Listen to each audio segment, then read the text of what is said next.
Hi అండి, అందరికీ నమస్కారం. Welcome to my channel. ఈ వీడియోలో ఏపీ ప్రభుత్వ ఉద్యోగ పెన్షన్లకు చెల్లించవలసిన బకాయిలు ఇంత జాప్యమా?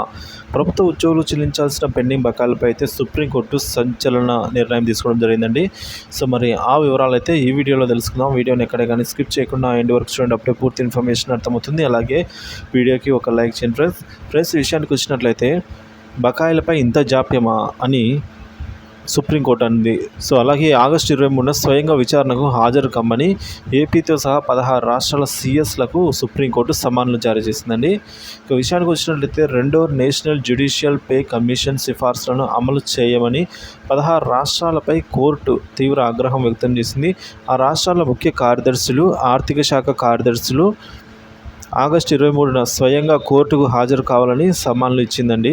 సుప్రీంకోర్టు ప్రధాన న్యాయమూర్తి justice DY Chandrachud, justice JB Pardiwala, అలాగే జస్టిస్ మనోజ్ మిశ్రాలతో కూడిన ధర్మాసనం గురువారం ఈ కేసుపై తదుపరి విచారణ అయితే చేపట్టిందండి. కోర్టు స్థానికంగా వ్యవహరిస్తున్న న్యాయవాది కె పరమేశ్వర్ ఇచ్చిన నివేదికను ధర్మాసనం పరిగణలోకి తీసుకుంది. పదవి విరమణ పొందిన జ్యుడిషియల్ అధికారులకు పే కమిషన్ సిఫార్సుల మేరకు పెన్షన్లు, బకాయిలు, ఇతర ప్రయోజనాలు కల్పించడంలో ఈ రాష్ట్రాల ఆలస్యం పైన వివిధ భత్యాలపై మూలం వద్ద పన్ను మినహాయించడం వంటి వాటిపై అయితే అసహనం వ్యక్తం చేసిందండి సుప్రీంకోర్టు. సో ఈ పనిని ఎలా చేయించాలో మాకు తెలుసు, ఈ పనిని ఎప్పుడు ఎలా చేయించాలో మాకు తెలుసు అని సుప్రీంకోర్టు అంది.